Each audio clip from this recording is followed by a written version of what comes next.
أعوذ بالله من الشيطان الرجيم بسم الله الرحمن الرحيم قد أفلح المؤمنون الذين هم في صلاتهم خاشعون والذين هم عن اللغو معرضون والذين هم للزكاة فاعلون والذين هم لفروجهم حافظون إلا على أزواجهم أو ما ملكت أيمانهم فإنهم غير ملومين فمن ابتغى وراء ذلك فأولئك هم العادون والذين هم لأماناتهم وعهدهم راعون والذين هم على صلواتهم يحافظون أولئك هم الوارثون الذين يرثون الفردوس هم فيها خالدون اللهم صل على محمد وعلى آل محمد كما صليت على إبراهيم وعلى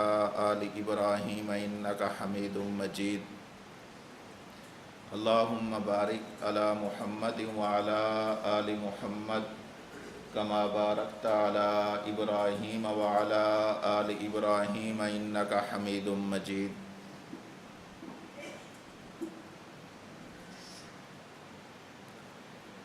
اللہ رب العزت نے قرآن کریم میں کامیاب مومن کی، جنتی مومن کی 7 نشانیاں، 7 صفات، 7 اوصاف، علامتیں ذکر فرمائی ہیں۔ اس لیے ذکر کی ہیں کہ قرآن کریم کو پڑھنے والا بندہ ان اوصاف کو اپنائے، ان پر عمل کرے۔ پھر اس کا نتیجہ کیا ہوگا؟ اللہ رب العزت نے آخر کے اندر ذکر فرمایا اولئک هم الوارثون الذین یرثون الفردوس هم فیہا خالدون۔ جو بندہ ان 7 باتوں پر عمل کرے گا اللہ رب العزت اسے جنت عطا فرمائیں گے۔ ظاہر سی بات ہے کہ جب کوئی بندہ کامیاب ہو جاتا ہے تو کامیابی پر اسے انعام ملتا ہے، اور اللہ کے ہاں جو بندہ کامیاب ہوتا ہے اللہ رب العزت انعام کے طور پر اسے جنت عطا فرماتے ہیں۔ سب سے بنیادی بات اللہ رب العزت نے ذکر فرمائی قد افلح المؤمنون، پکی بات ہے، اس میں کوئی دوسری رائے موجود نہیں۔ افلح المؤمنون، صرف ایمان والے کامیاب ہوں گے، کیونکہ جب تک انسان کا عقیدہ ٹھیک نہ ہو اس وقت تک بندہ کامیاب نہیں ہو سکتا۔ تو عقیدے کا درست ہونے ہی پر انسان کی کامیابی ہے۔ تو سب سے پہلے اللہ رب العزت نے کامیابی کے لیے بنیادی چیز جسے قرار دیا وہ ایمان ہے۔ ایمان ٹھیک ہے تو یہ بندہ کامیاب ہے، لیکن ایمان کے ساتھ ساتھ چند ایسے اوصاف ہیں، چند ایسی باتیں ہیں کہ اگر بندہ ان پر عمل کرے تو اللہ رب العزت جہنم سے محفوظ فرما کر، جہنم سے بچا کر جنت عطا فرمائیں گے۔ اور اگر بندہ ان چیزوں کی رعایت نہ کرے، خیال نہ کرے تو اللہ تعالیٰ حفاظت فرمائے۔ پھر اللہ کا قانون عدل تو یہی ہے کہ جو بندہ گناہ کر کے آئے گا اللہ رب العزت اسے گناہوں کی سزا دیں گے۔ ہاں، اللہ کا قانون کرم یہ ہے کہ اللہ رب العزت اس کو سزا دیے بغیر ہی جنت دے دیں، لیکن یہ اللہ رب العزت پر ہے اللہ کس وقت اپنے کس قانون کا معاملہ فرماتے ہیں۔ اللہ قانون عدل کا معاملہ فرمائیں بھی برحق ہے، اور اگر اللہ قانون کرم کا معاملہ فرمائیں تب بھی برحق ہے۔ بہرحال صرف ایمان والے کامیاب ہوں گے۔ نمبر 1 ان کی صفت، ان کی علامت کیا ہے؟ الذین هم فی صلاتهم خاشعون، وہ نماز کے اندر خشوع اختیار کرنے والے ہوں گے۔ خاشعون خشوع کو کہتے ہیں۔ عام طور پر دو لفظ ملتے ہیں، آپ بھی سنتے رہتے ہیں، ہم بھی لکھتے رہتے ہیں، پڑھتے رہتے ہیں۔ ایک لفظ ہے خشوع اور دوسرا لفظ ہے خضوع، خشوع و خضوع۔ خشوع کا مطلب ہوتا ہے اللہ کی بارگاہ میں دل کو جھکانا، اور خضوع کا معنی ہوتا ہے ظاہری اعضاء کو ادب کی وجہ سے جھکانا۔ ابھی ہم بیٹھے ہوئے ہیں، یہاں ہمارے ساتھ کوئی بزرگ آ جاتے ہیں تو دائیں بائیں والے تھوڑا سا ہٹ کر بیٹھیں گے اور مؤدب ہو کر بیٹھیں گے، تھوڑا سا ایسے اپنے آپ کو جھکا کر بیٹھیں گے۔ کوئی چھوٹا جب بڑے سے بات کرتا ہے تو اپنے آپ کو معمولی سا جھکا لیتا ہے کہ حضرت یہ بات عرض کرنی ہے۔ یہ جو اپنے ظاہری اعضاء کو تھوڑا سا جھکانا ہے، ایک شاگرد آتا ہے، وہ اپنے استاد سے بات کرتا ہے، دوزانوں ہو کر بیٹھتا ہے اور اپنے آپ کو تھوڑا سا جھکا لیتا ہے۔ ایک مرید آتا ہے اپنے شیخ کے پاس بات کرنے کے لیے، بات پوچھنے کے لیے، اپنے آپ کو تھوڑا سا جھکا لیتا ہے، اسے کہتے ہیں خضوع۔ یہ ظاہری اعضاء جھک رہے ہیں، تھوڑے سے جھک رہے ہیں۔ اور خشوع کہتے ہیں کہ انسان کا دل اللہ کی بارگاہ میں جھک جائے۔ جب بندہ نماز پڑھنے کے لیے آئے، اللہ فرماتے ہیں کہ نماز ایسی ہونی چاہیے جس کے اندر خشوع ہو۔ کیا معنی؟ کہ جب بندہ نماز پڑھ رہا ہو تو اللہ کی بارگاہ میں اپنے دل کو جھکا دے، اپنے کاسۂ دل کو اللہ کی بارگاہ میں پیش کر دے۔ اللہ میں اپنا دل لے کر آیا ہوں، آپ کے دربار پر لے کر آیا ہوں، جھکا دیا ہے۔ اللہ اس کے اندر اپنی محبت عطا فرما، اللہ اس کے اندر اپنی معرفت نصیب فرما، اللہ اس کے اندر اپنا قرب نصیب فرما، اللہ اس کے اندر اپنی رحمتیں اور برکتیں نصیب فرما، اللہ اس کے اندر اپنی لطف و عنایات نصیب فرما۔ اللہ صرف اپنا خوف عطا فرما، غیر اللہ کے خوف کو ختم فرما۔ یہ جو انسان اپنے دل کو اللہ کی بارگاہ میں پیش کرتا ہے، اسی کا نام خشوع ہے۔ تو صرف نماز نہیں پڑھنی، نماز ایسی پڑھنی ہے کہ جس کے اندر انسان کے دل کی کیفیت خشوع والی بنی ہوئی ہو۔ اور اس کو حاصل کرنے کا طریقہ کیا ہے؟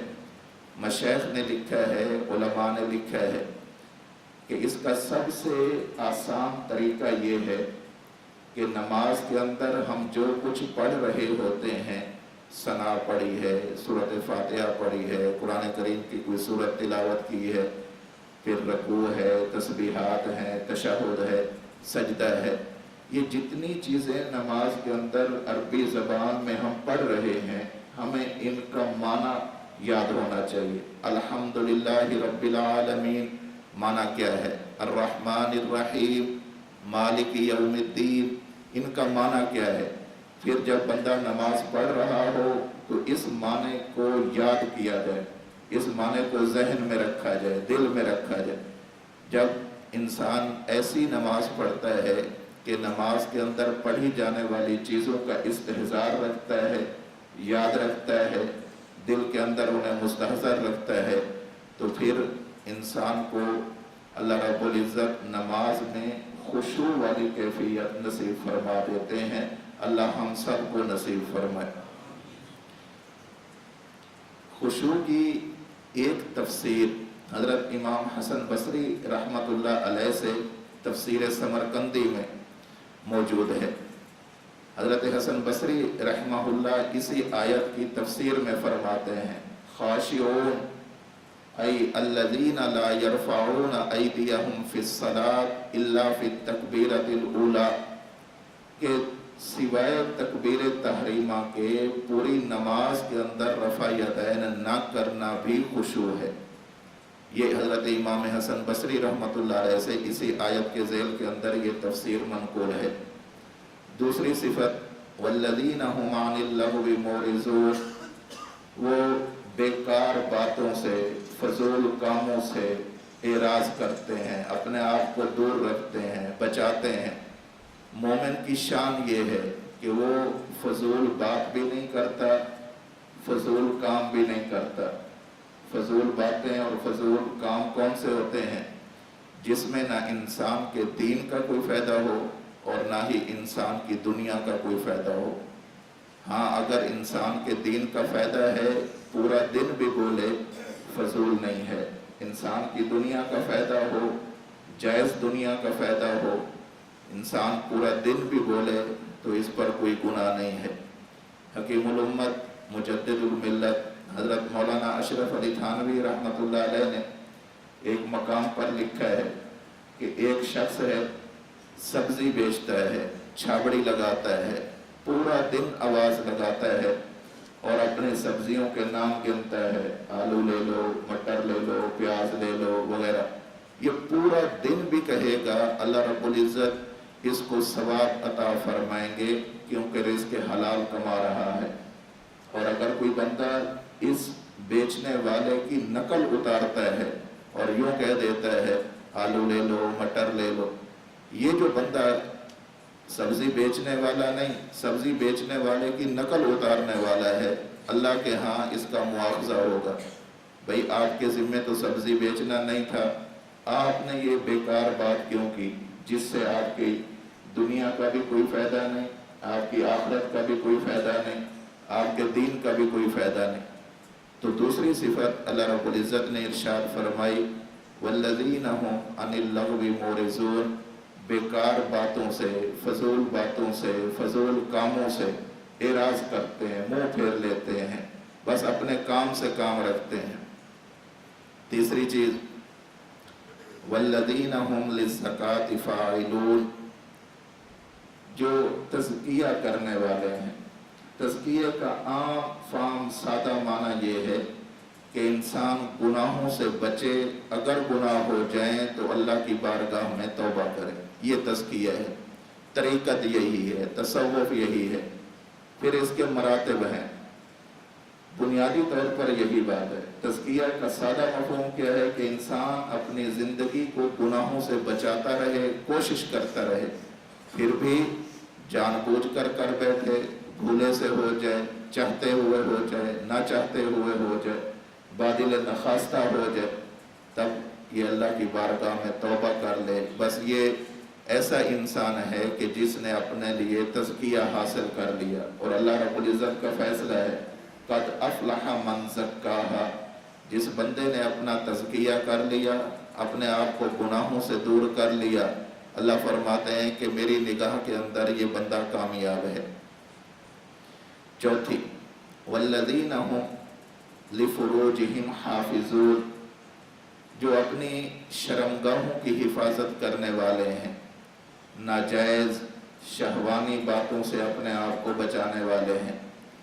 ہمارے معاشرے میں اس حوالے سے چند کمزوریاں پائی جاتی ہیں جس کا شکار ہم پورا معاشرہ ہیں، بحیثیت معاشرہ ہم پورا معاشرہ ہیں۔ نمبر ایک کہ انسان اپنی شرمگاہ کی حفاظت اس وقت چھوڑ بیٹھتا ہے یا اس سے چھوٹ جاتی ہے کہ جب یہ بندہ بد نظری کرنے پر اتر آتا ہے۔ کوئی بندہ بد نظری کرتا ہے، یہ بندہ ایسا ہے کہ جو اپنی شرمگاہ کی، اپنی عزت کی حفاظت نہیں کر سکے گا۔